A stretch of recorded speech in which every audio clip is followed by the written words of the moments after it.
Hello, I just wanted to file a brief dispatch here upon having seen the movie Wildcat.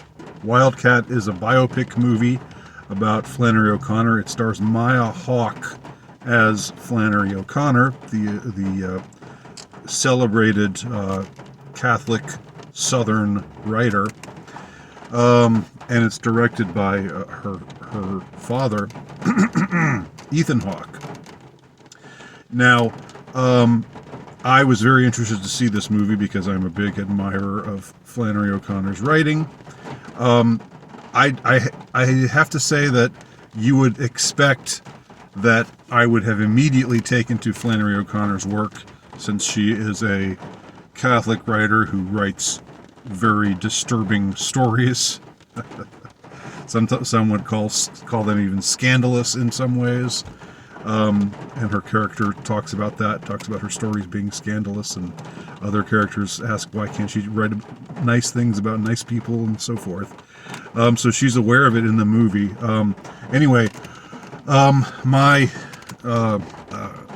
There was originally a kind of stumbling block for me, just in a lot of the ways that Flannery O'Connor tended to portray her characters, and just how everybody's kind of low down and nasty and or contemptible and so forth. I at first that was a stumbling block, but I stumbled over that stumbling block, and now, as I said, I'm a big fan of Flannery O'Connor. Flannery O'Connor lived, as you might or might not know, a difficult and short life. She received a lot of success early on as a young woman. She was accepted into the then prestigious University of Iowa in Iowa City Creative Writers Program, and she began with some promise, but again, she was rather misunderstood wherever she went, which isn't to say she didn't get some success. She published some things, and even a movie was made out of her novel Wise Blood while she was still alive. So it wasn't that she was just writing in complete isolation and not getting any kind of acclaim.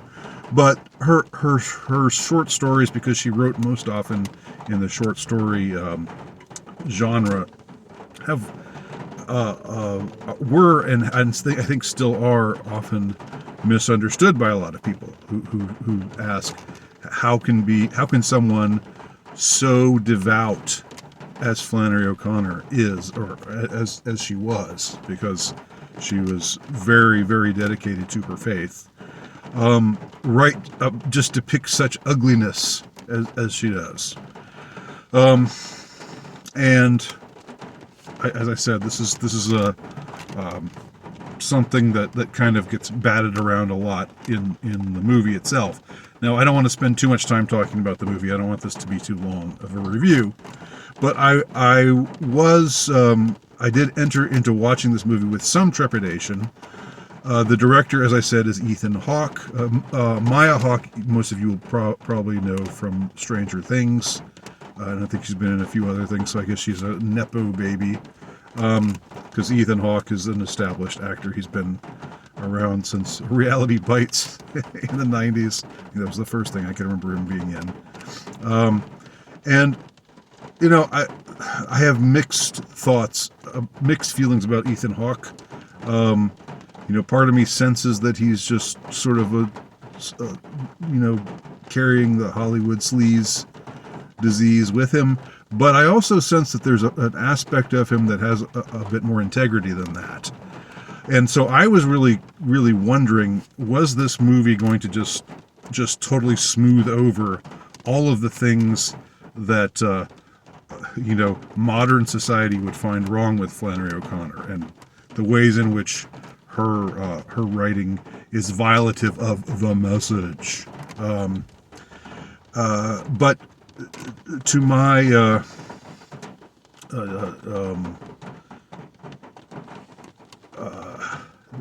Why did I forget how to talk there for a second? To my delight, I could say, the movie really does not do that. It very much explores Flannery O'Connor's deeply held faith, and doesn't attempt to explain it away or position it in a way that's inoffensive to modern moviegoers or whatever. Whenever they talk about modern moviegoers, they have certain people in mind, right? The right thinking type of people. But Flannery O'Connor, is known for her very sharp wit, and she had a lot of humdingers of little which they might be called memes, I guess.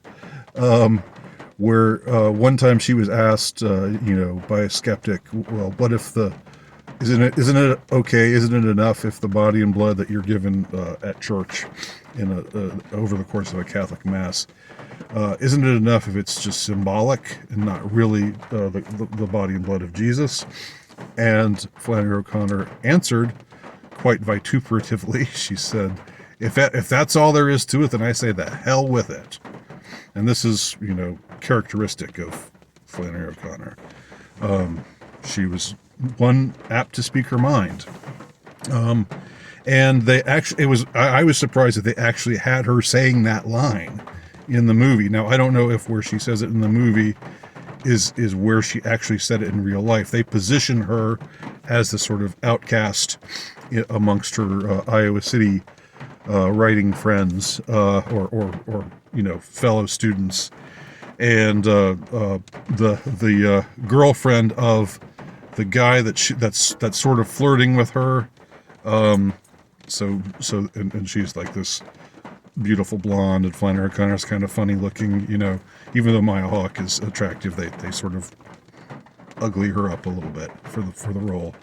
But they have this blonde lady, very elegant blonde, rival, propose this notion of the body and blood being symbolic, and so she is not afraid to speak her mind at that moment.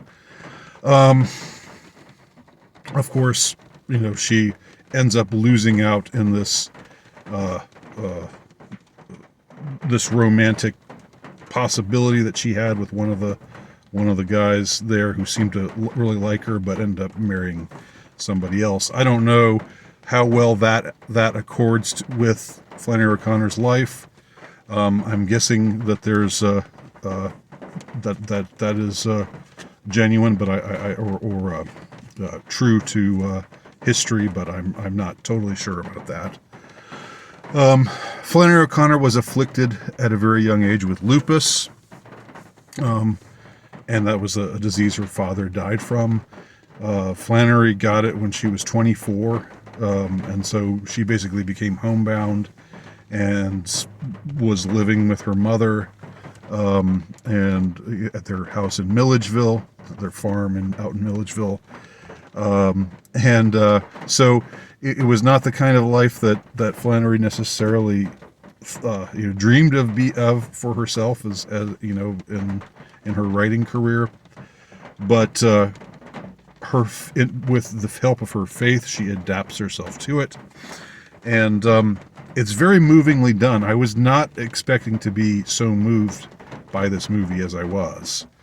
I think it's it's largely because of Maya Hawke's performance and the obvious passion that she puts into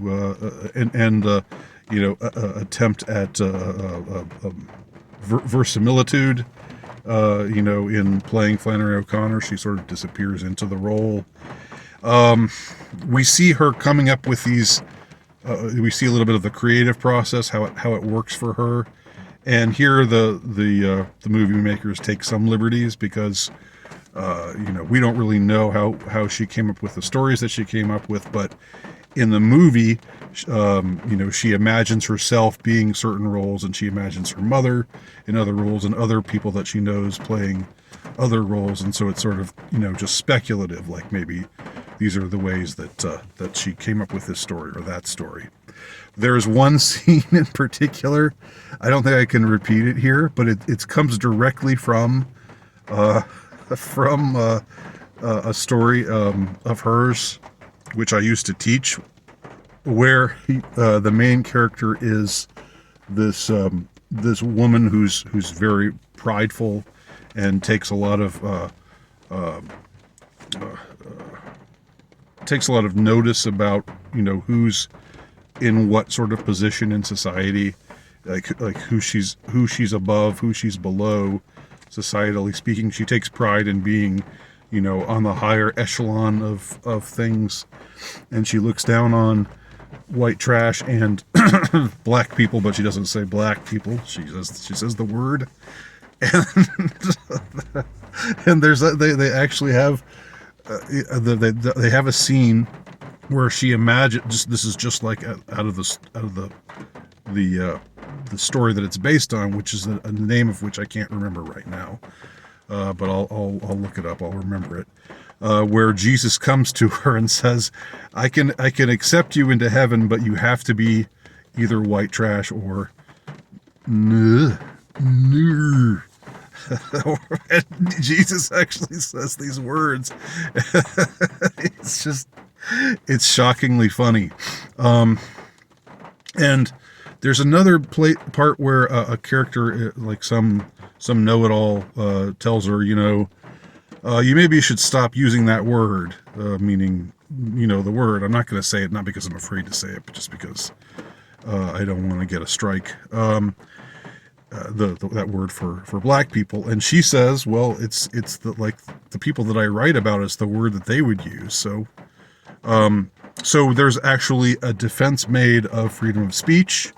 It goes that route instead of being all like, oh, well, now we know better. Now we wouldn't use words like that, and we can say,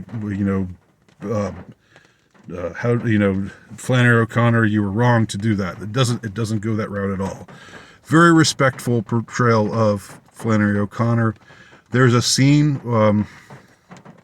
where her priest shows up to pay her a visit at the request of her mother, and it's Liam Neeson in a cameo, and he's fantastic.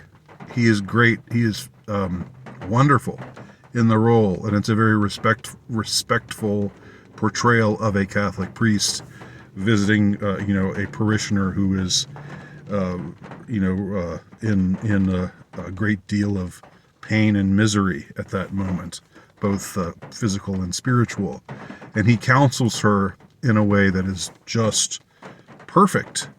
It's a great scene. It's a wonderful scene. I'm so glad to have seen them put that scene in this movie.